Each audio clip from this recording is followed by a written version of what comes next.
The world we've seen is divided, startlingly so, between some very rich countries and some very, very poor countries. 1 billion people roughly live in the high-income world. Another billion roughly live in the poor countries, the low-income world.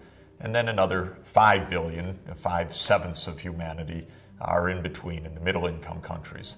How did this vast difference unfold?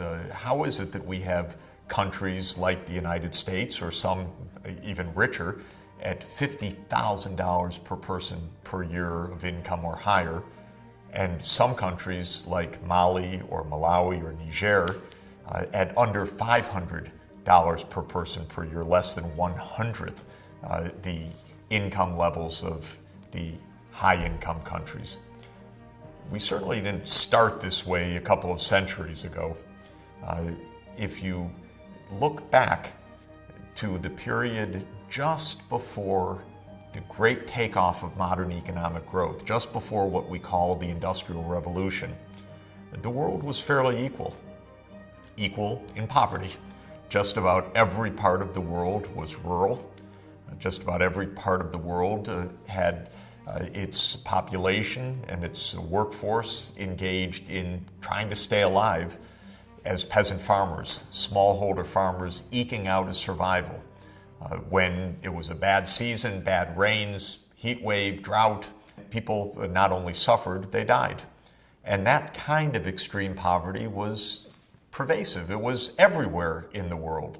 It was in Europe as well as in Africa. The world was in a condition of not complete, but nearly complete equality, but equality of poverty.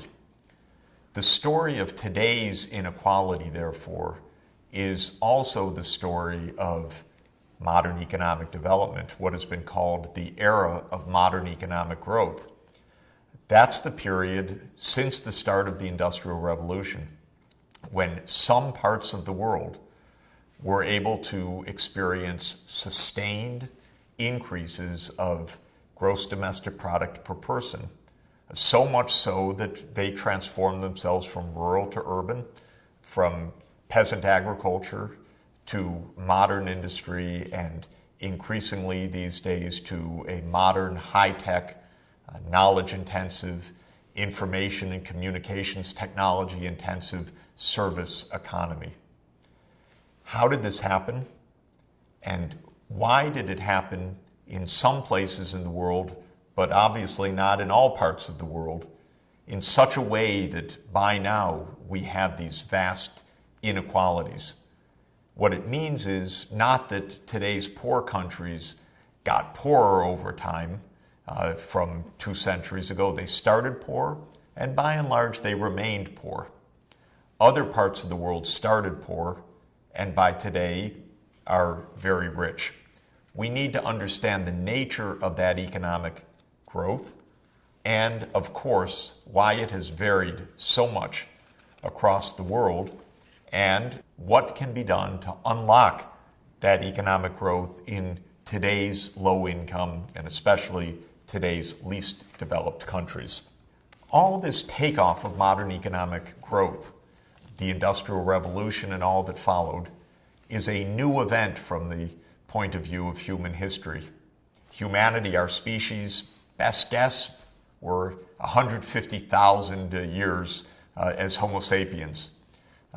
We are about 10,000 years as civilized Homo sapiens, meaning living in communities dependent on sedentary agriculture rather than as nomads hunting and gathering. So the Neolithic Revolution, which brought us agriculture, is about 10,000 years ago. But for a very long time, from the advent of agriculture into the Industrial Revolution itself, progress was very, very gradual, almost imperceptible. We see that very starkly in the depiction, as best it can be estimated, of the growth of the world economy. Have a look at this graph. The line of the world output is essentially flat, nearly at zero for thousands of years. We show it from 1 AD until a takeoff. And when you look at that graph, you see the takeoff, the turn up, just begins around 1750.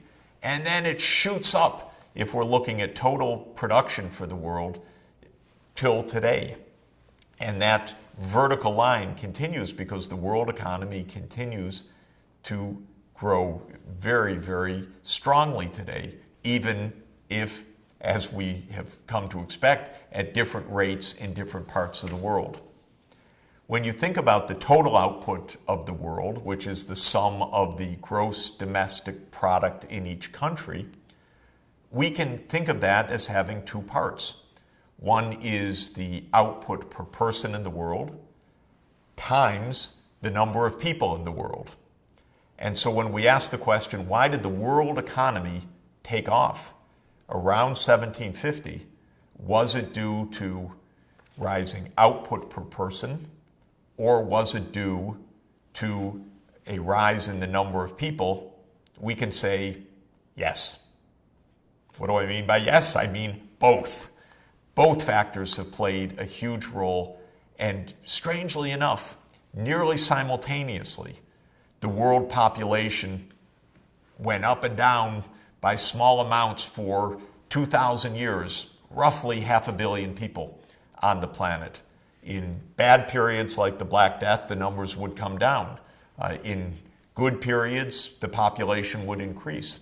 But it was fairly stable, fluctuating around a narrow range. Starting in the middle of the 18th century, just like the picture for the total world output, when we look at the picture for the world population, it just turns steeply upward. Well, it's obviously related to the fact that because of changes in the economy, changes of know-how, more people could be supported because more food could be grown.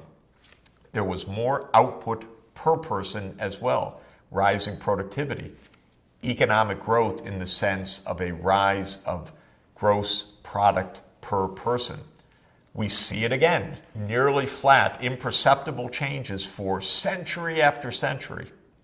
Starting around the middle of the 18th century, just as with population and with the size of the overall world economy, that graph shoots upward. Suddenly, the world shows a sustained and significant increase, decade after decade, in the output per person.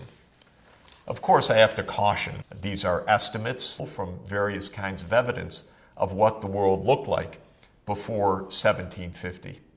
But it was not a world of economic growth. It was not a world of wealth and poverty. It was a world of poverty. It was a world that could produce great monuments, beautiful treasures for human history, like Notre Dame Cathedral and so many splendid architectural triumphs around the world, the Great Wall of China, or Hagia Sophia in Constantinople, today's Istanbul. But it was a world in which most people lived difficult lives, scratching out an existence, trying to grow enough food to survive season by season. One of the greatest economists of modern history, one of the leading thinkers of the 20th century, John Maynard Keynes, wrote a quite remarkable description of this long period of near stasis, near stability and unchanging technology from the time of the Roman Empire until the onset of the Industrial Revolution. And I'd like to quote from one of his great essays, Economic Possibilities for Our Grandchildren, written in the Great Depression of the last century, saying how powerful technology can be to help humankind improve its lot. Keynes wrote, and I'm quoting, "From the earliest times of which we have the record, back, say, to 2,000 years before Christ, down to the beginning of the 18th century, there was no very great change in the standard of life of the average man living in the civilized centers of the earth. Ups and downs? Certainly. Visitations of plagues, famine, and war, golden intervals.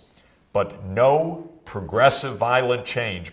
This slow rate of progress, or lack of progress, was due to two reasons: to the remarkable absence of important technical improvements and to the failure of capital to accumulate. The absence of important technical inventions between the prehistoric age and the comparatively modern times is truly remarkable. Almost everything which really matters and which the world possessed at the commencement of the modern age was already known to man at the dawn of history: language, fire, the same domestic animals which we have today: wheat, barley, the vine and the olive, the plow, the wheel, the oar, the sail, leather, linens and cloth, bricks and pots, gold and silver, copper, tin and lead and iron was added to the list before 1000 BC. Banking, statecraft, mathematics, astronomy, and religion. Keynes's point is technology is crucial, and for a very long period, technology was relatively unchanging, to the point that one could have taken a farmer from Roman times and, if possible, through a time machine, put them down in England at the beginning of the 17th century, and they would have felt pretty much at home. Same techniques, similar living standards, a world that would have looked quite the same over a span of 17 centuries. But then, dramatically, everything changes. And that is our next subject to understand: the Industrial Revolution, how it began, and how it changed human history and human destiny.